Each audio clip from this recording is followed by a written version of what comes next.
Okay, welcome everyone to session number 309 of Kevin Reed's A Course in Miracles.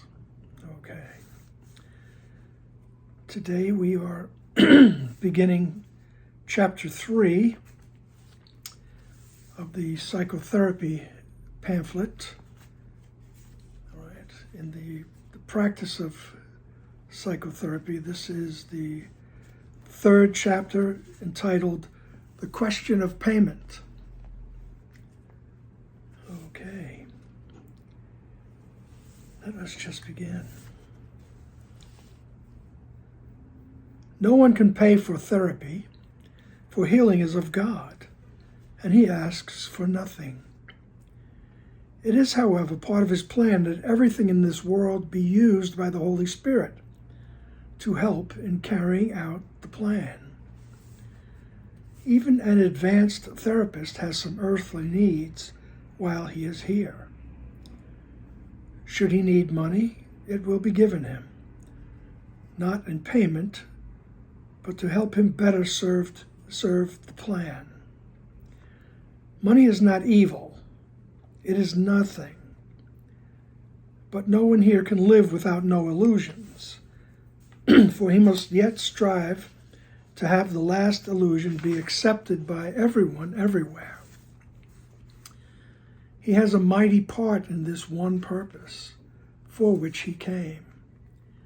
He stays here but for this, and while he stays, he will be given what he needs to stay. Okay, so that's the first paragraph. Jesus is telling us, look, money is not evil, it's nothing, it's neutral. It all depends on how we interpret it, the way we are perceiving it. All right? And when he says no one can pay for therapy, for healing is of God, he's not talking about the actual formal settings and all that. Remember, he says that all therapy is psychotherapy. Everything is happening in the mind. The healing happens in the mind, right? When I see no differences between us, when I'm willing to see the truth about the other, right? When I take back my projections of guilt onto them, all right? It is, however, part of his plan that everything in the world be used by the Holy Spirit to help in carrying out the plan. All right. The plan is your innocence, all right, to become aware of the atonement, as we say, the fact that you never left the mind of God, the fact that you never sinned, in other words, right? You are not guilty, you are innocent, right? That is the plan, so to speak. So the Holy Spirit can use everything in this world to help in carrying out the plan, to help us to recognize our own innocence. Right? Even an advanced therapist has some earthly needs while he is here. Right now, an advanced therapist like Jesus, okay, the most advanced, while he appeared in form, he had earthly needs. There's needs within the illusion. You got to have something to eat. You got to have clothing. You need, I guess, you still needed ways to get around, and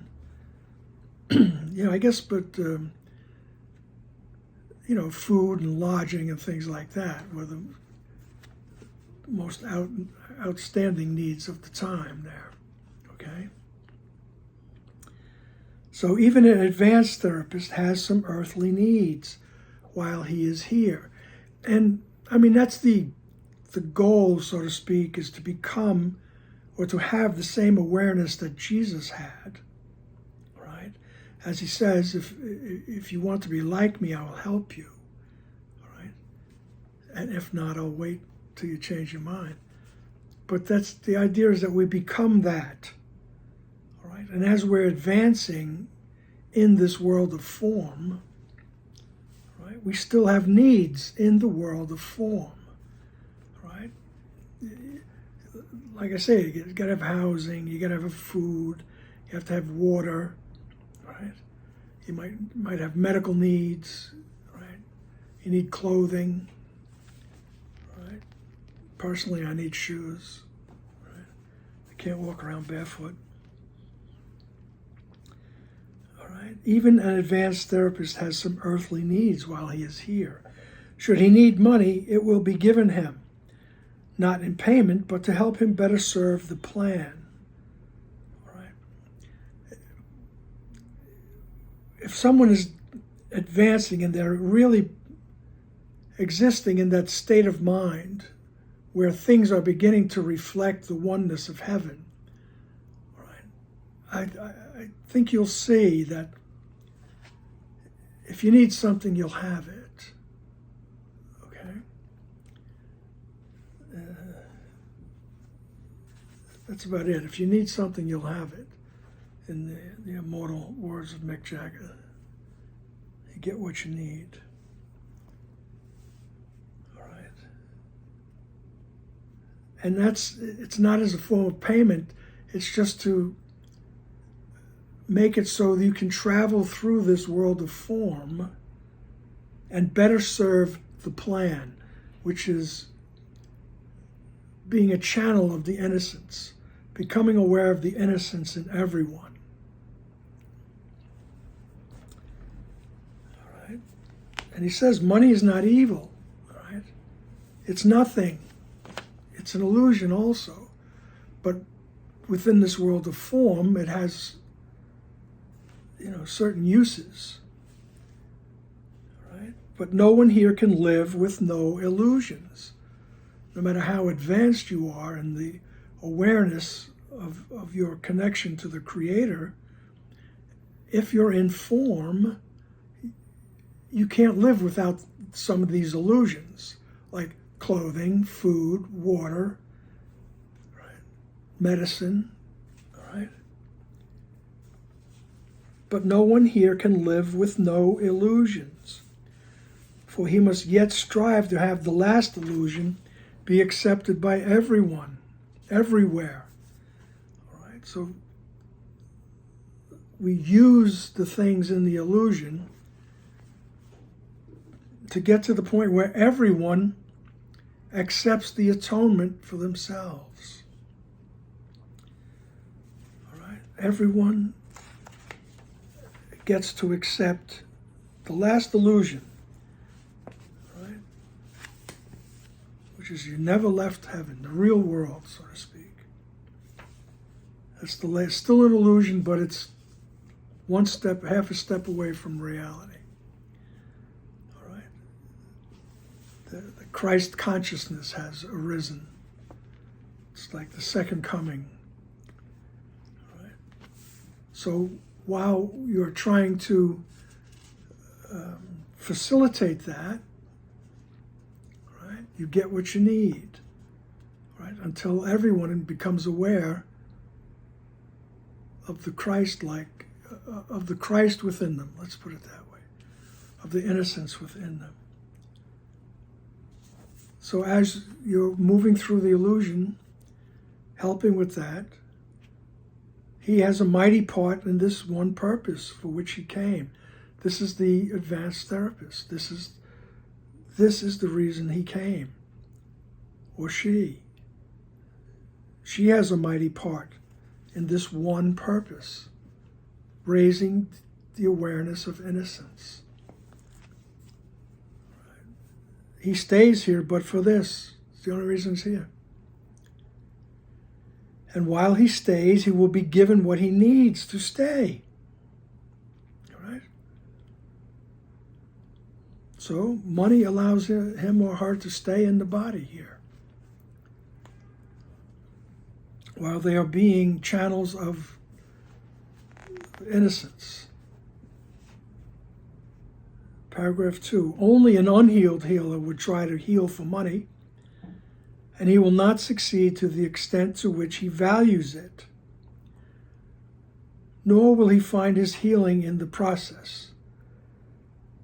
There will be those of whom the Holy Spirit asks some payment for his purpose. Yet there will be those from whom he does not ask.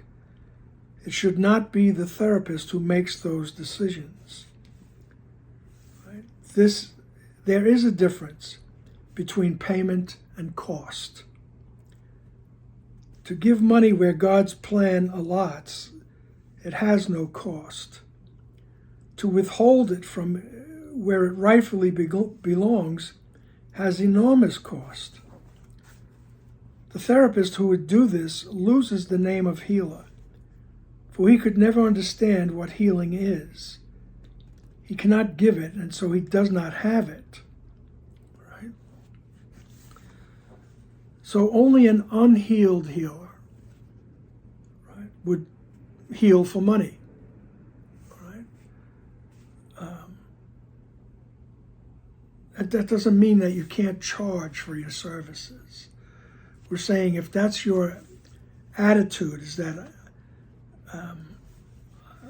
I got to make money. You have to pay me. All right? You pay me or you don't get my services.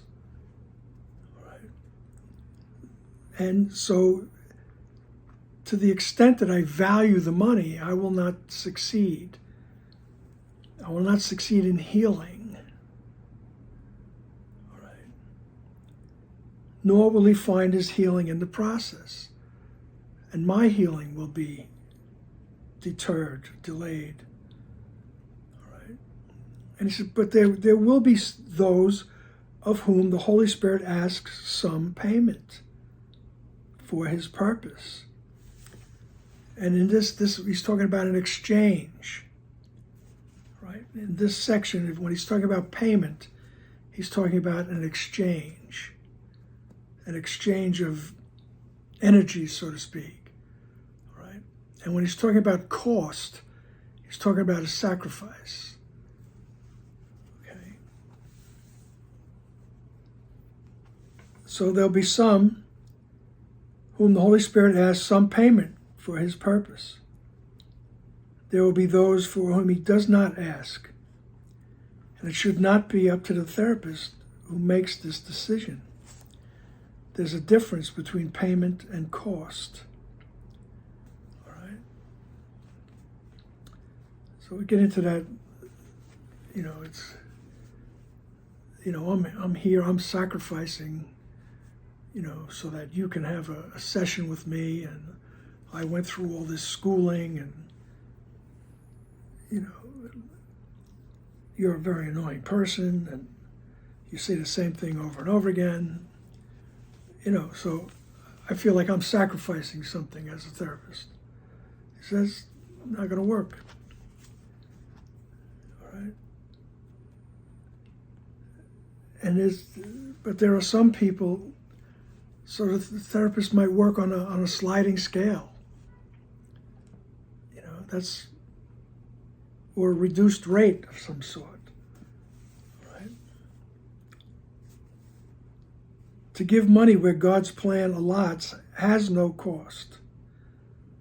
Right? To withhold it from where it rightfully belongs has enormous cost. Right? The therapist who would do this loses the name of healer. Right? For he could never understand what healing is. He cannot give it, and so he does not have it. All right? So he's talking about, like a therapist who would insist, you must pay. If you don't pay, you don't get my services. Okay? He says this therapist who does that kind of loses the name of healer. For he could never understand what healing is, right? You have to give me money, right? You must pay or go down the street to a clinic or, find some kind of self-help book or something, And so it's all about the attitude, all right? So the therapist who would do this loses the name of healer.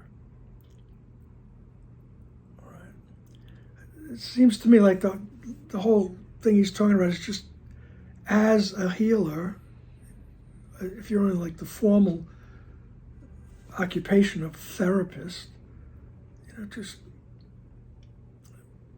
be open, be a little open. Keep reminding yourself that you went into this field in order to heal. You thought you could do some good. Let's put it that way. Right? Keep that in mind. Right? Otherwise, he's talking about a therapist that just says, "Oh, this would be a good way to make money. I'll become a psychotherapist."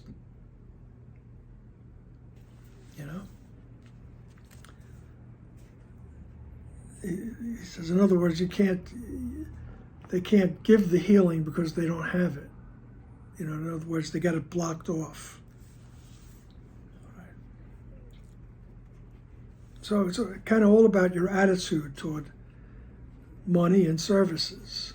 Right? There are some people who feel guilty collecting money for their services. Right?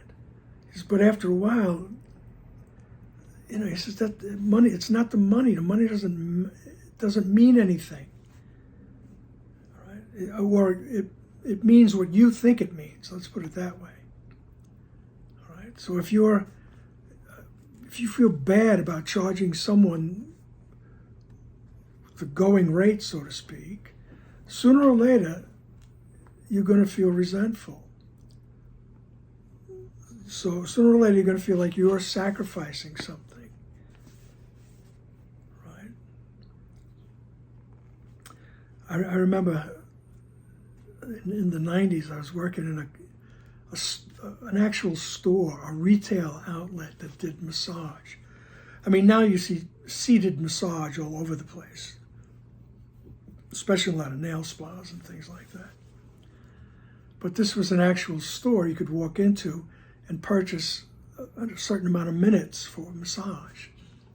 I really liked doing that work. And there would be people that would like your work, and they'd say, "Do you do private work?" And then they make the deal. And I heard my friend Wade, I heard this woman say, "Do you do private work?" And he goes, "Oh, yes." And she says, "Well, how much do you charge?" And he just didn't hesitate, didn't blink an eye. He just told her $100, $100 for an hour. And she said, "Okay." And she took his card and walked away. And there I was one of those people who felt, "Oh, wow, I feel guilty, charging that much money." I said, "Wade, you didn't bat an eye." He goes, "Oh, yeah." He goes, "First of all, she'll pay it. She has the money. Second of all, I'm worth it.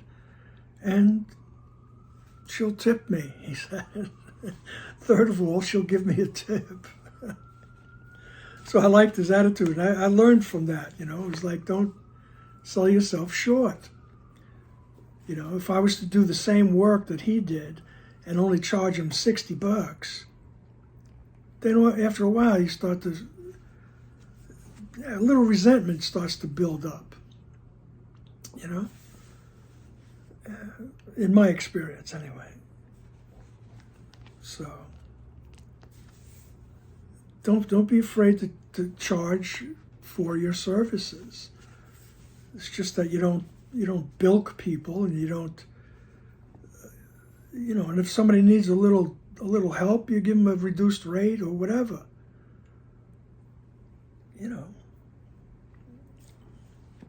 He says you'll be able to tell.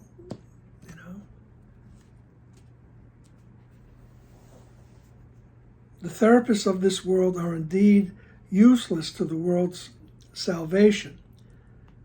They make demands, and so they cannot give. All right? Patients can pay only for the exchange of illusions. This indeed must demand payment, and the cost is great. A bought relationship cannot offer the only gift whereby all healing is accomplished. All right? Forgiveness, the Holy Spirit's only dream, must have no cost.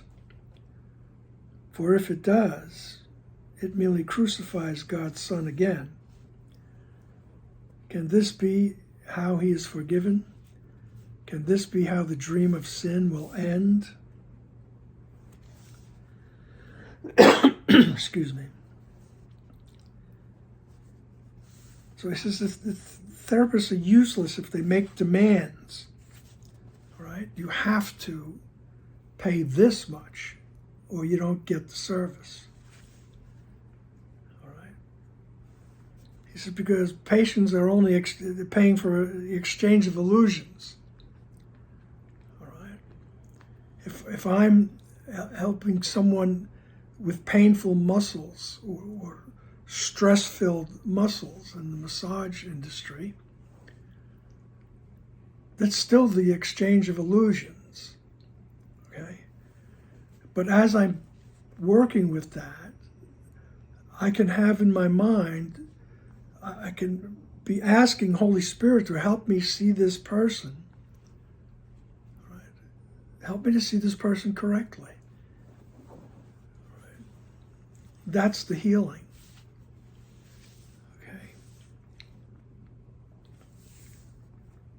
It says forgiveness, the Holy Spirit's only dream, must have no cost. Right? So no one can sacrifice for forgiveness. Right? A bought relationship cannot offer the only gift whereby all healing is accomplished. So a bought relationship is not going to bring about forgiveness. And he's got bought in quotes because many relationships in our lives are a bartering system. Okay, those are what we call the special relationships. I get this from you, you get this from me. All right, so it's purchased somehow. All right, and what I'm getting is the illusion. I think I need this. Whatever it is, I think I need it. So I got to go get it. All right? So he says a bought relationship cannot offer the only gift, right? Whereby all healing is accomplished. So a bought relationship cannot bring forgiveness unless we become aware within the relationship and we have that desire to change it. Right? I change my perception. I don't need to change the other person per se. All I need to do is change my perception of the relationship. And I ask the Holy Spirit, help me to see it correctly. And then it becomes no longer what you can do for me, right? It just becomes a matter of how can I see this person correctly? I'm willing to see the innocence. I'm willing to see the innocence without, absorbing a need of some sort. I don't have to extract anything from the relationship.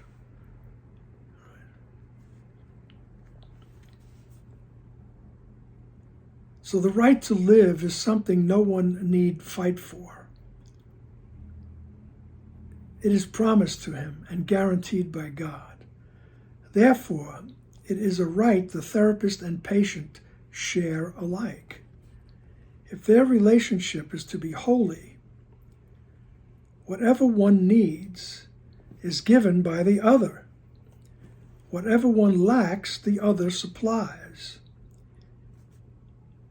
Herein is the relationship made holy, for herein both are healed.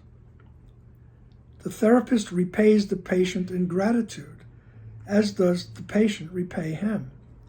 There is no cost to either, but thanks are due to both, for the release from long imprisonment and doubt. Who would not be grateful for such a gift? Yet who could possibly imagine that it could be bought? Right? So, he says here, the right to live is something no one need fight for. What he's really talking about is not talking about your body. He's talking about the real life, your life as spirit, your life as the Christ consciousness. All right. It says that the right to exist as spirit, right? No one need fight for. You don't have to fight for that. You are that. Right?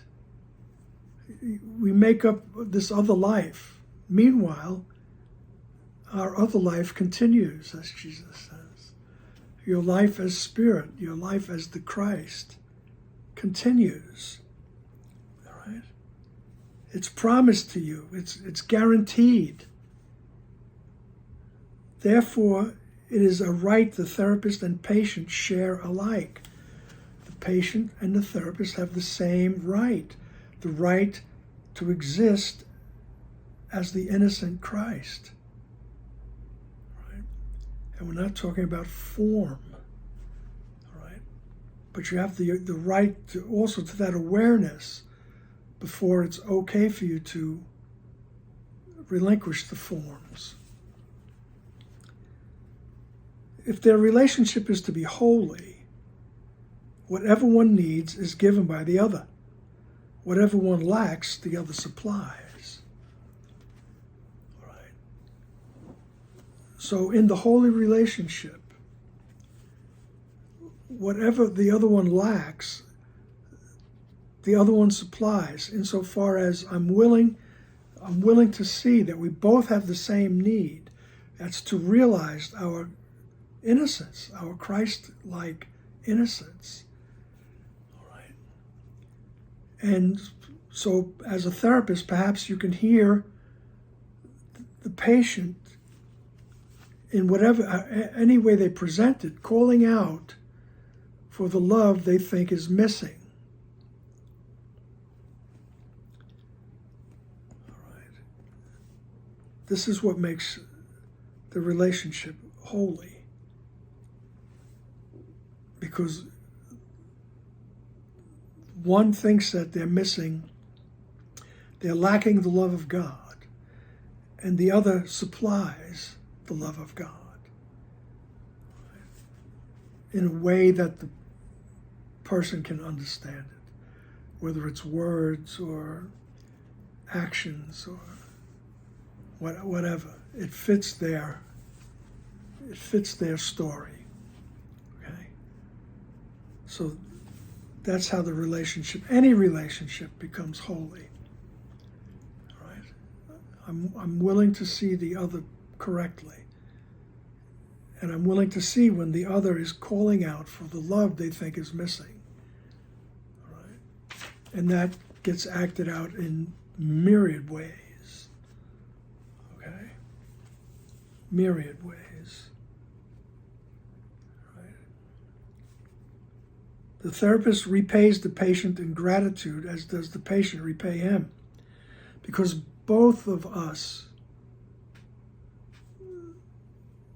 we achieve the realization of innocence. Right? And granted, it's a process. You make progress, in my experience. All right? Until the day you just have the great awareness. But up until then, you just keep practicing, being willing to see the innocence in the other. All right? Being willing to not judge them. All right? And when that exchange of innocence happens, both therapist and patient are grateful. All right? There's no cost to either. Nobody has to sacrifice to do this. But thanks are due to both for the release from long imprisonment and doubt. Right?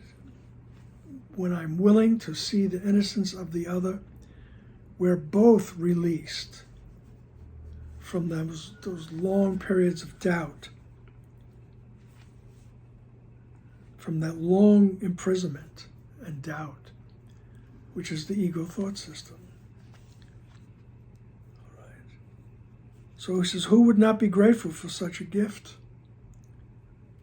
Yet who could possibly imagine that it could be bought? Who could possibly imagine that the release from guilt, right, can be bought? Right?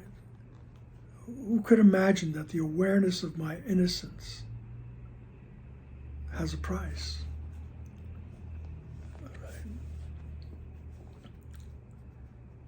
It has well been said that to him who hath shall be given. Because he has, he can give. And because he gives, he shall be given. This is the law of God, and not of the world. So it is with God's healers. They give because they have heard his word and understood it. And all they need will thus be given them. But they will lose this understanding unless they remember that all they have comes only from God.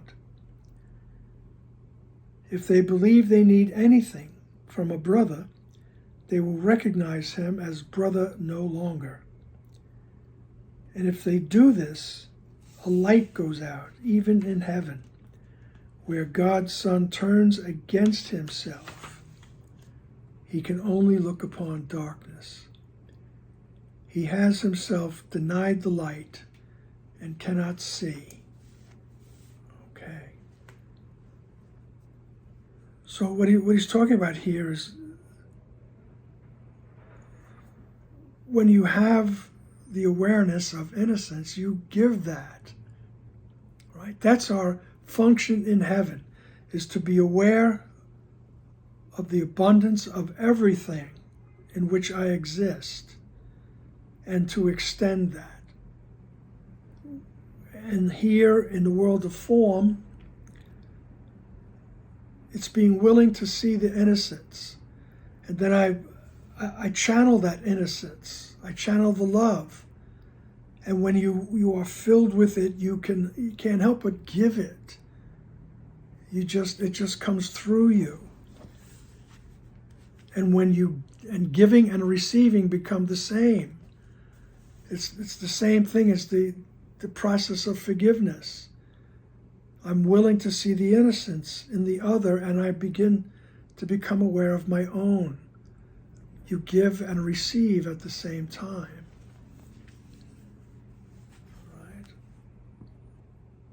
Because he gives, he shall be given. Right? This is the law of God, not of the world.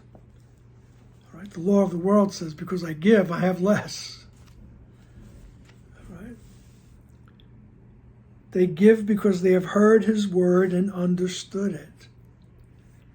They give because they realize their innocence and they understand it.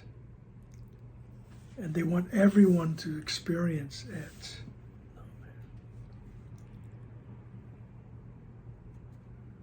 And all that they need will thus be given them. Right? Because they will lose this, but they will lose this understanding unless they remember that all they have comes only from God. Right? You just remember that this flow of love and innocence is coming from your Creator.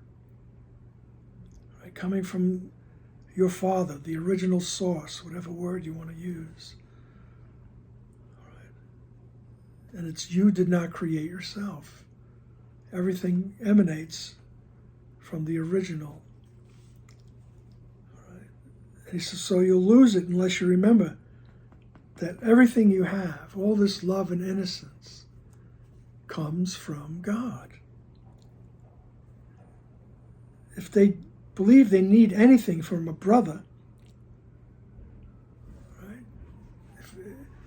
If I think I have to get something from you, I need something and you have it, he says, all of a sudden they're no longer a brother.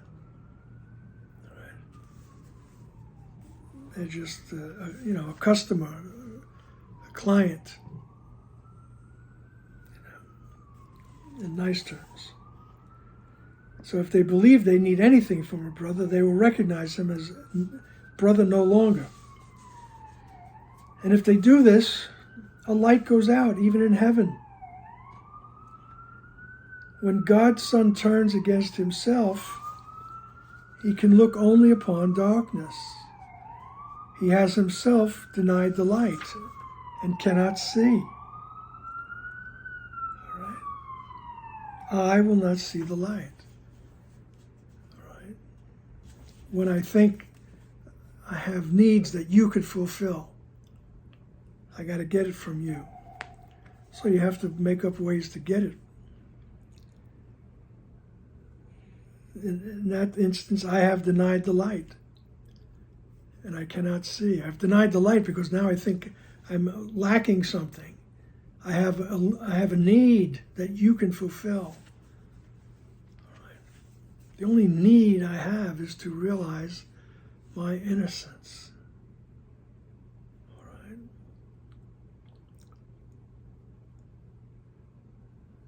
So to get back to the money, he says, one rule should always be observed, that no one should be turned away because he cannot pay. No one is sent by accident to anyone. Relationships are always purposeful. Whatever their purpose may have been before the Holy Spirit entered them, they are always his potential temple, the resting place of Christ and the home of God himself. Whoever comes has been sent. Perhaps he was sent to give his brother the money he needed. Both will be blessed thereby. Perhaps he was sent to teach the therapist how much he needs forgiveness and how valueless is money in comparison. Again, both will be blessed. Only in terms of cost could one have more. In sharing, everyone must gain a blessing without cost. All right? So one rule should always be observed. No one should be turned away because he cannot pay. All right? So he says, when no one is sent to anyone by accident. All right? I mean, everyone that you encounter is quote-unquote sent, because the opportunity for forgiveness is always there. Right? So no one should be turned away because they can't give me something in form. Right? Relationships are always purposeful. He says, no one is sent to anyone by accident. And it's everyone that you encounter. He says, not an accident. And these relationships are purposeful because in any exchange, we can become aware of the innocence. We could be willing to see the innocence. Whatever their purpose may have been before the Holy Spirit entered, they are always his potential temple. So every encounter we have is the potential temple of the Holy Spirit. It's the temple of the memory of who you are. Right? Every relationship, every experience, every encounter. Right? That's his potential temple. The resting place of Christ and the home of God himself. Whoever comes has been sent. Right? The purpose of forgiveness is always there. Right? Perhaps he was sent to give his brother money, the money he needed. Right? Both will be blessed thereby.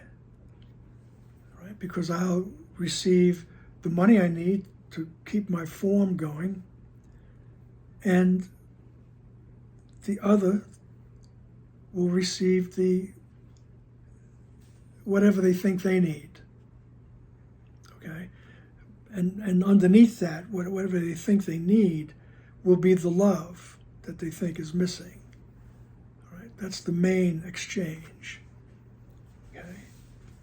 But as they say, the patient will experience the love in a way that fits their life, their movie, right? Their script. Right? They will experience the love in a language they can understand. Okay. And again, both will be blessed. All right? Only in terms of cost could one have more. All right? So both are blessed. It's only when one thinks they're sacrificing, that things get out of kilter. In sharing, everyone must gain a blessing. Right? When we share, and what we're sharing is the love of God, and it might be in some form, might be in words that I say, or something that you say to me. Right? Perhaps the patient is teaching me about my innocence. All right. He says, in that way, it doesn't matter. Both are blessed, and neither one is sacrificing anything. All right. In sharing, we're sharing the innocence, so to speak, no matter what it looks like in form. We're sharing the innocence, and everyone must gain a blessing without cost, without a sacrifice. This view of payment may well seem impractical, and in the eyes of the world it would be so. Yet not one worldly thought is really practical. How much is gained by striving for illusions? How much is lost by throwing God away? And is it possible to do so? Surely it is impractical to strive for nothing and to attempt to do what is impossible. Then stop a while, long enough to think of this. You have perhaps been seeking for salvation without recognizing where to look. Whoever asks your help can show you where. What greater gift than this could you be given? What greater gift is there that you would give? All right.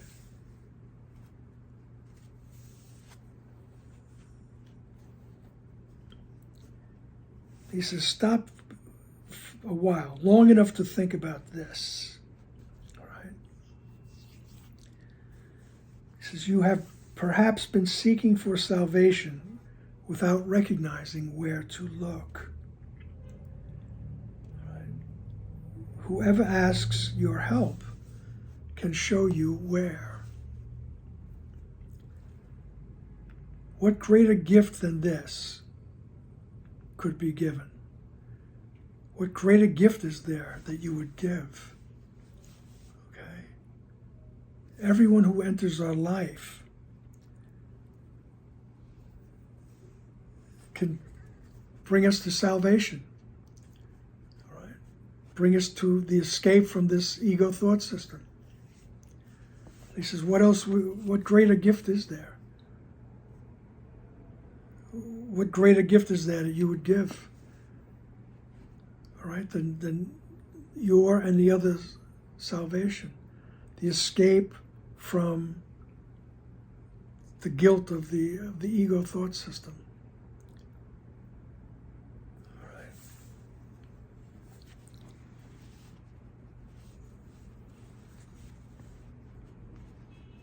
So, I mean, when it comes now downtown to payments, just think of it this way.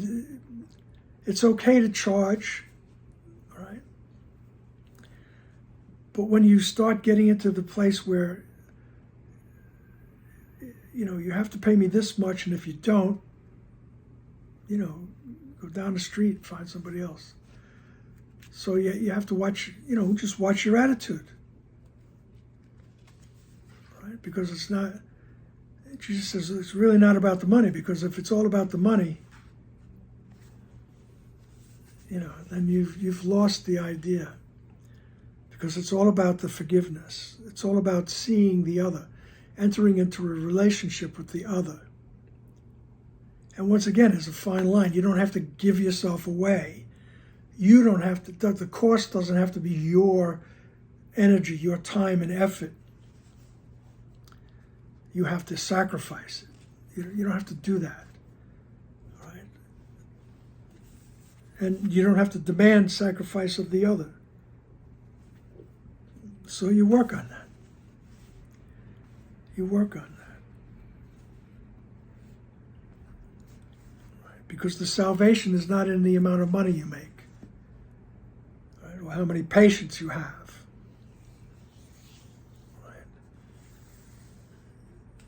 It's actually forgiveness is the key to happiness, as they say in the exercises. Forgiveness is the key to happiness. So, you walk that fine line with the money. Some people have it and they're grateful to give it to you. And they're grateful for your services. Right? Some people come to you and they might like what you have to say, but they can't afford to keep coming. So you might be able to give them a break without fostering a resentment in yourself. You do what you can. But the idea is to be willing to see the truth, be willing to see the innocence of the other, be willing to see that whoever comes to see you in any capacity has the same needs that you have, or the same need, and that is to be set free from the imprisonment of guilt. The imprisonment of guilt that comes in believing that you're separated from the oneness. All right? And what we want to do is channel the truth, which is the total innocence of everyone that comes to you.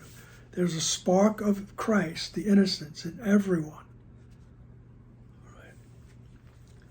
And that's what we're concerned with. And in the meantime, like I say, you got to pay the rent. So you're allowed to charge money. You don't have to give it away. A lot of us were under the impression, it's not. It's not really a spiritual thing to take money. Don't worry about that. Money is neutral. It's how you look at it. You just don't have to be a glutton about it. It doesn't have to be the end-all and be-all. Okay, that being said, we'll go to paragraph 8. This is like a summarizing statement of the whole pamphlet. All right? As Ken would say, because he was very involved with music, he loved classical music, he said this is like a coda. All right? The coda at the end of the symphony would summarize all the notes and variations and things. So paragraph 8, physician, healer, therapist, teacher, heal thyself. Many will come to you carrying the gift of healing, if you so elect. The Holy Spirit never refuses an invitation to enter and abide with you. He will give you endless opportunities to open the door to your salvation, for such is his function. He will also tell you exactly what your function is in every circumstance and at all times. Whoever he sends will reach you, holding out his hand to his friend. Let the Christ in you bid him welcome, for that same Christ is in him as well. Deny him entrance, and you have denied the Christ in you. Remember the sorrowful story of the world and the glad tidings of salvation. Remember the plan of God for the restoration of joy and peace. And do not forget how very simple are the ways of God. You were lost in darkness. You were lost in the darkness of the world until you asked for light. And then God sent his Son to give it to you. Right? So he's telling us, he says, heal yourself. All right? Be willing to see the truth. That's healing yourself. Many will come to you carrying the gift of healing. So many will come to you, and just be willing to see the truth about this other, because it's the same truth that's about you. And it all boils down to innocence. All right? It will take many different shapes in the world of form. So many will come to you carrying the gift of healing. They come to me, all right? And they will reflect, right? They'll first let me know what guide I'm listening to, all right? And if I realize I'm listening to the ego as my guide, I'll have the choice, all right? I will have the choice. And in that respect, they bring the healing to me. They bring the opportunity. All right. The gift. If you so elect. If I choose. If I choose the healing. Let me see the truth. The Holy Spirit never refuses an invitation to enter and abide with you. So the Holy Spirit will never say no. He say, help me to see this correctly. All right? And the Holy Spirit will give you endless opportunities to open the door to your salvation. For such is his function. That's the Holy Spirit's function, is to be here to help me remember my innocence, my salvation, my escape from the world of the ego, which is a world of guilt. So the Holy Spirit will give me endless opportunities to do that. All right? That's his function. He will also tell you exactly what your function is in every circumstance and at all times. The Holy Spirit will also remind you that your function is forgiveness. Your function is to be willing to see the innocence of the other, despite the presentation, despite the form, in every circumstance and at all times. Whoever he sends will reach you, holding out his hand to his friend, and he has got a capital F, all right? So whoever, very poetically, this is metaphor, whoever comes to me is holding out his hand, reaching for the Christ, to remember the Christ, to remember their own innocence. They're coming to me because they think there's something lacking. All right? Let the Christ in you bid him welcome, for that same Christ is in him as well.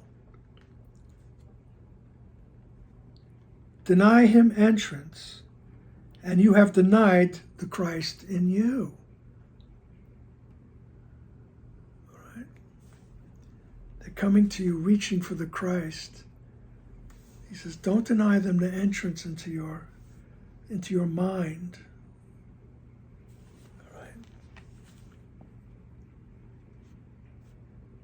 Let the Christ in you bid him welcome, for that same Christ is in him as well. Deny him entrance, and you have denied the Christ in you. Remember the sorrowful story of the world and the glad tidings of salvation. Right? So remember this sorry state of this world. All right? And bring it, however way we think about that. Just bring it to the Holy Spirit to be retranslated. Bring this to the Holy Spirit. Bring it to the glad tidings of salvation. Okay? Remember the plan of God for the restoration of joy and peace. That's the restoration of innocence through the process of forgiveness. I notice I'm projecting guilt. I don't want to do that. Help me to see correctly. Remember the plan of God. And do not forget how very simple are the ways of God. You were lost in darkness. You were lost in the darkness of the world until you asked for light. And then God sent his Son to you to give it to you.